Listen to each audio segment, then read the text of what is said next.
Nothing like a day in the countryside. It's all walk, walk, walk for me.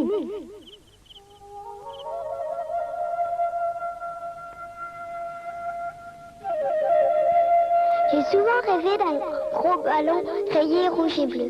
Qui peut me dire ce que ça signifie?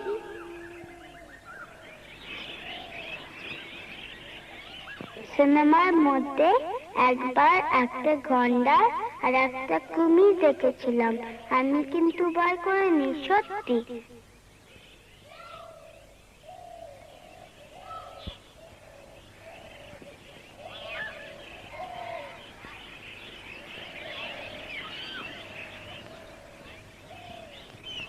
एक दिन हस्तकला की कक्षा में सब बच्चे खेलने की मिट्टी से सेब बना रहे थे और मैं रंगीन कागज से नाव बना रही थी।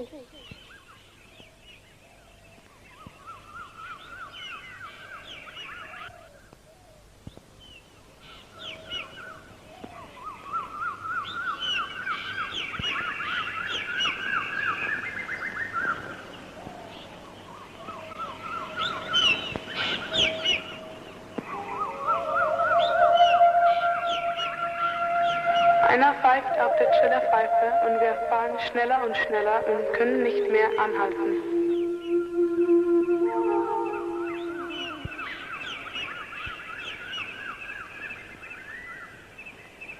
Watashi kisa kara Fujisan mitamashita.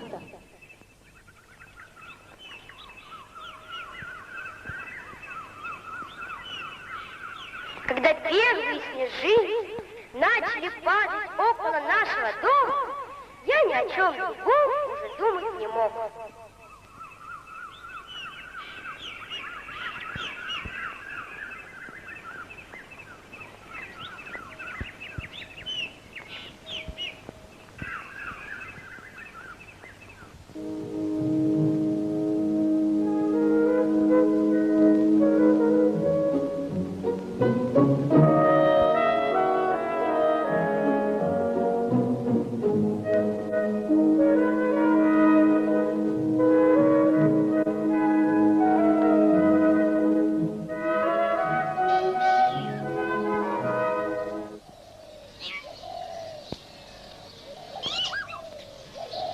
Childhood, that heady gallop of days, that playground of little gods, of sweet, saucy, sharp beings.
Hey you, come back, come back, come back, all of you.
childhood, that paradise of first impressions and insights and sensation. Childhood, the charmed circle where so much happens, where so much keeps happening.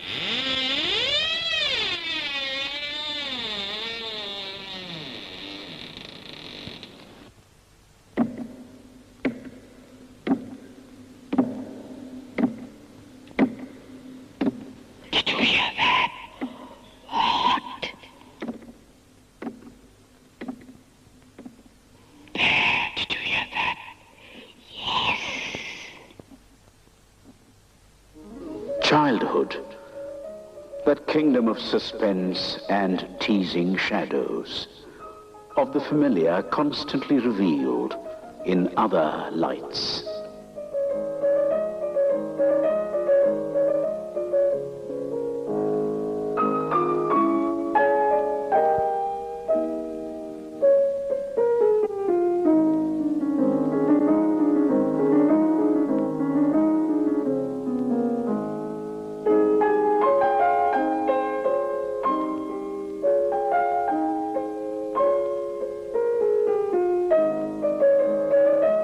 What is a lonely corridor or a hall of darkness to the child? It's a stage where his fantasies often flower, where gorgeous princes will turn into magicians of evil before his very eyes.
The room where aging junk and tattered books are to him a goldmine of discovery, and where stories may be read out for his exclusive pleasure by a confiding voice.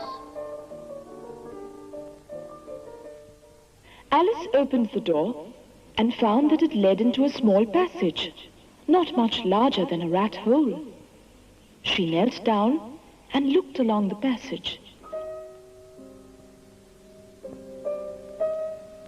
What is being a child after all? The child alone knows that. Yet there's a way to enter the young mind, the way of child art, where it is laid bare for all to see, a universe of allure and tease. It reflects the astonishing perception of the child.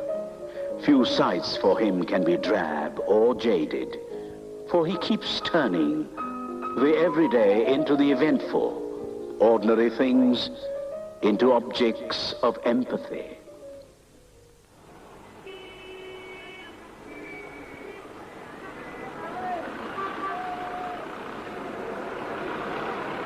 This is the General Post Office of Calcutta, with its routine reality on a typical workday in the city's busy bureaucratic district. Let's see how it is transformed by the magic touch of a child artist. Painted by a 6-year-old boy, it becomes a cathedral of life in the thick of office-going bustle, a spontaneous response beyond the powers of most adults. A scene of children returning home, by the 8-year-old Koji Makino of Japan. The 4-year-old Tham Tham Sint of Burma looks at a forest. Girls Skipping by the 6-year-old Denise Stadden of Britain. The Fowl by the little Garitas Botriche of the GDR.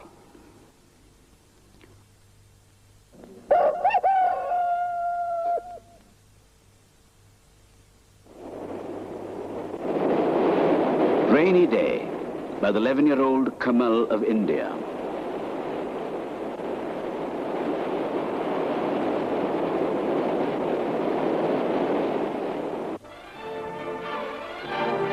The 9-year-old Russian girl, Oksana Trachtenberg, recalls an evening of sublime ballet.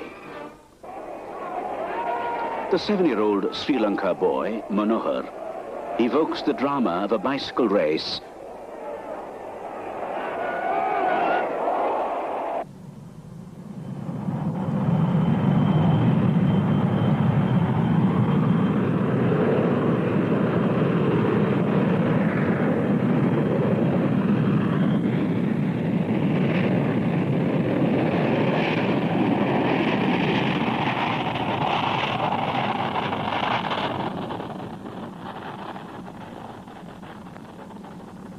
To the 8-year-old artist of this scene, a jet plane takeoff is also an event of laughing clouds and birds and buildings in effusive pastorals.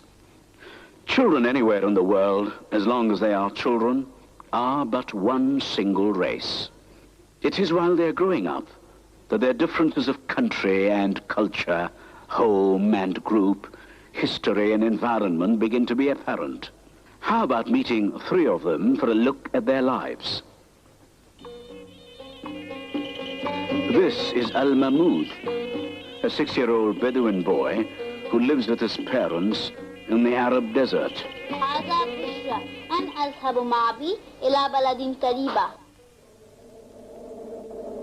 A world away at the top of Norway is a region of young Johan, a boy of the nomadic reindeer herders.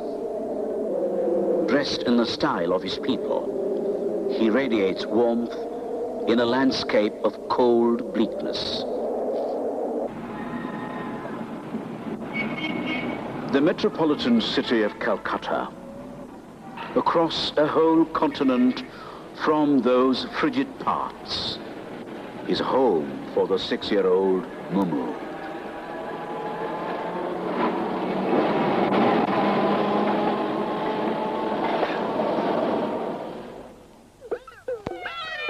Here at their home, Mumu is thrilled to be playing adult on a day when her parents are away.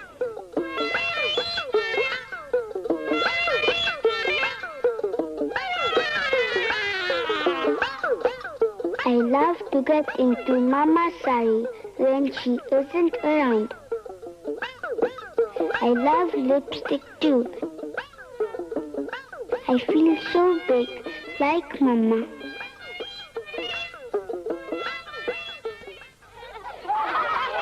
Children will often have diverse lives, but their imagery tends to reveal amazing similarities, as in these watercolors of 2 figures under the sun by 3 different 4-year-olds. The instinct for images shows up right in infancy. Pastel in hand, this toddling cherub has just raided a bookshelf, with no family police in sight to stop her, and has been warily spreading her ecstatic scrawls through the rifled books. Even before it can talk or walk straight, the child will be leaving a trail of instinctive scribbles and drawings, its primeval way of seeing the world through imagery. What happens in each individual life happened too in the infancy of mankind itself.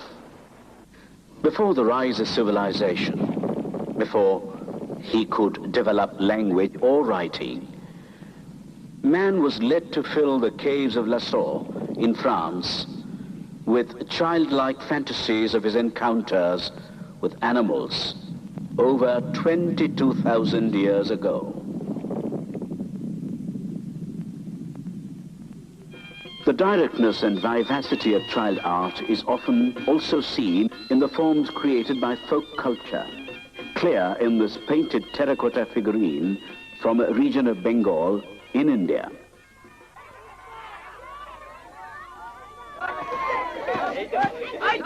No exception is the art of the tribal group in India known as Santals, who still observe many of their age-old customs, like the ritual cockfighting.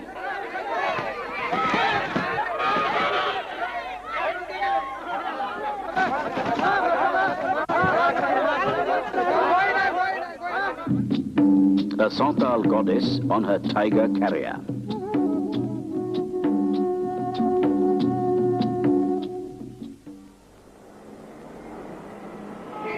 Once a week, Mumu waits eagerly for this big event, a ride to art school with her doting father.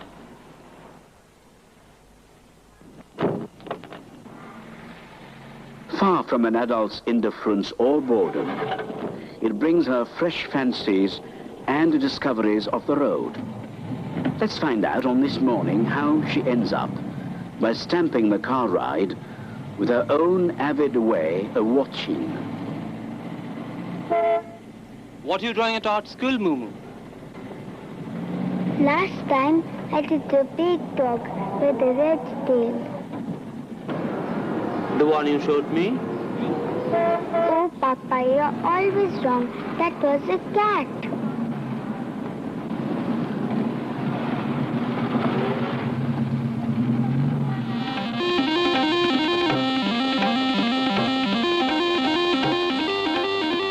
Snaky crazy line, snaky crazy line, snaky crazy line, snaky crazy line, snaky crazy line.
Art class is serious business for the young. A series of intent rituals.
and steady.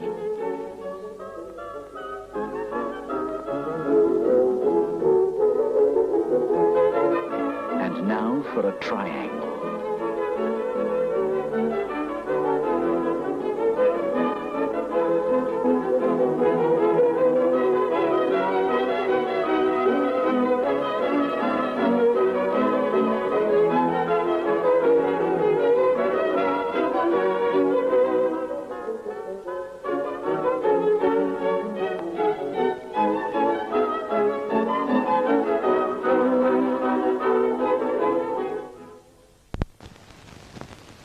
Fascinating are the parallels between child art and masters of 20th century painting.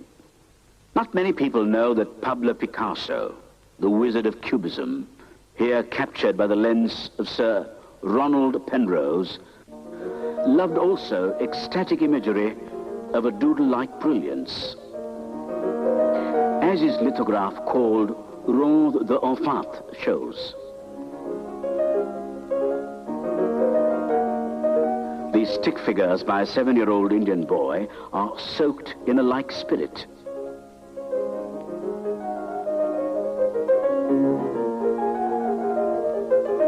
Another Spanish master painted this oil canvas. This portrait by the 5-year-old Aliette Rousseau of France has a striking affinity. J'ai souvent rêvé d'un gros ballon rayé rouge et bleu. The Swiss painter Paul Klee's picture, Puppet Theatre. A state scene done by the 8-year-old Maria Onzari of Argentina.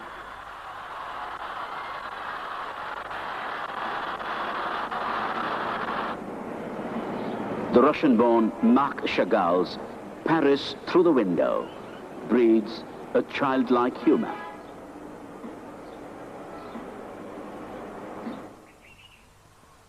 An autumn view painted by the 10-year-old Denise Sheard of the USA in dense expressionist colors.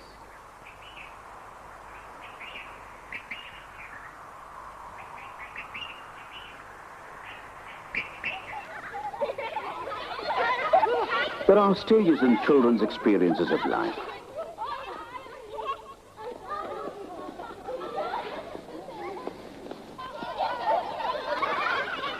From the toddling years, through the breezy ones to adolescence, is a journey of changing pleasures and interests.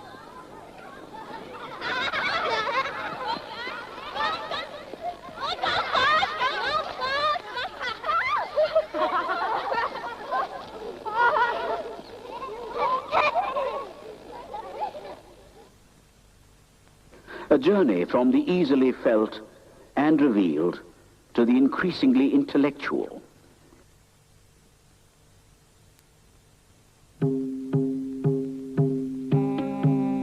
This panel of the same tiger image done by 4 children, aged 3 to 12 years, traces how the early magic sense of icon moves face by face to the plain, rational realism of the grown-up years.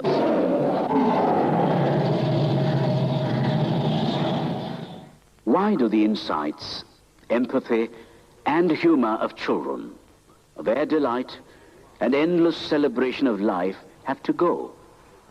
Nobody seems to know, except that childhood is but a unique state of being. Child art simply happens, and children cannot repeat their images at will, as can adults. Would Mumu, so absorbed in her painting today, become an artist when she grows up? More likely she wouldn't. Most children don't. The pictures they once painted are a way to, out of their enchantment, into more practical-minded youth and adulthood. The rare Miro and Klee among them would have to make the passage not only with their visions intact, but also intensified.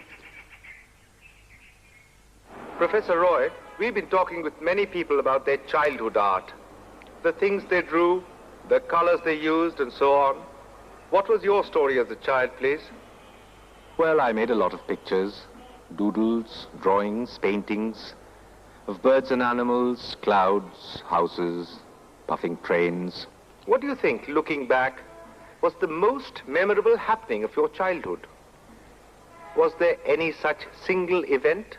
Oh, yes, yes. Yes, one incident comes back at once. This was a palanquin ride I took with a young married aunt from our village to her in-laws' place. Half a century ago? Yes, over half a century ago. It inspired me to make drawings of our ride together over a period of time. Must have been great, we suppose. It's still all clear in my mind. I can see my aunt right there, so friendly and indulgent, swaying along with me. And I can hear the breathless cries of the palanquin bearers.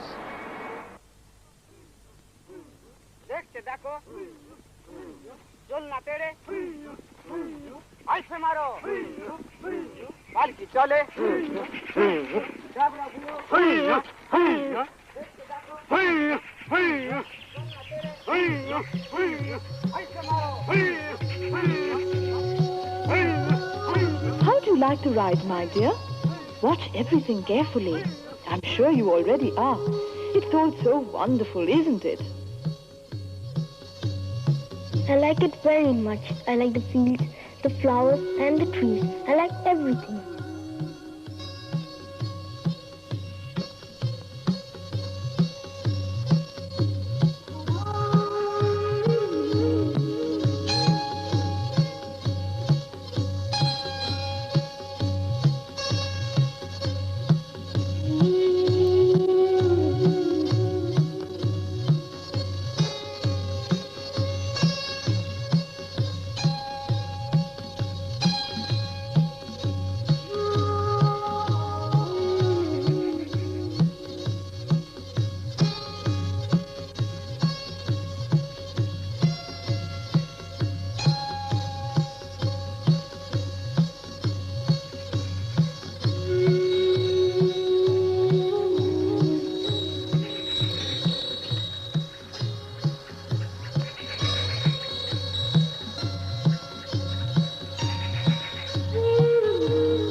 Of it. An elephant just passed by. So much is happening. This is the second time for me. The last time we were going in a bullock cart when suddenly I see past our cartman this big elephant decorated with flowers on its way to a village fair. I kept looking at it as far as I could. That was before our wedding.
So that was our ride into Wonderland.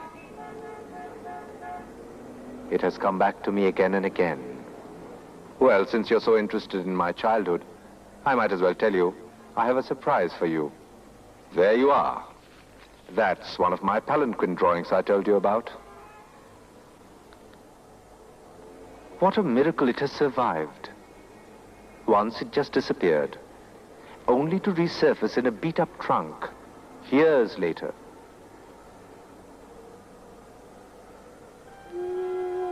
You can never, ever go back to your early times.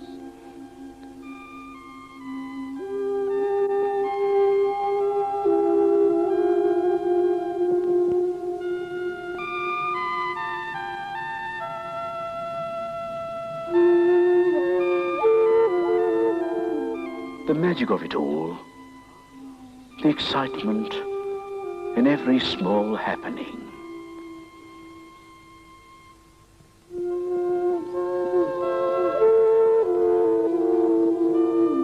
But memories remain, and they never cease to speak to us.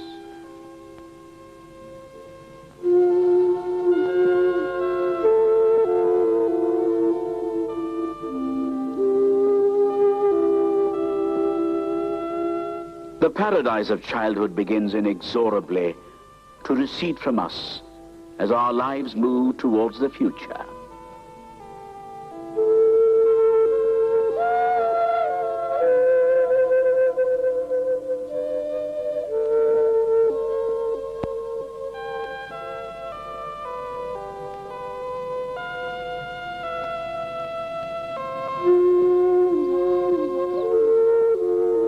Then, years and years later, when our dusk begins to draw in, we can still glimpse our childhood in our minds and be happy that, though now so far from the kingdom of pure light, we were all in that paradise once upon a time.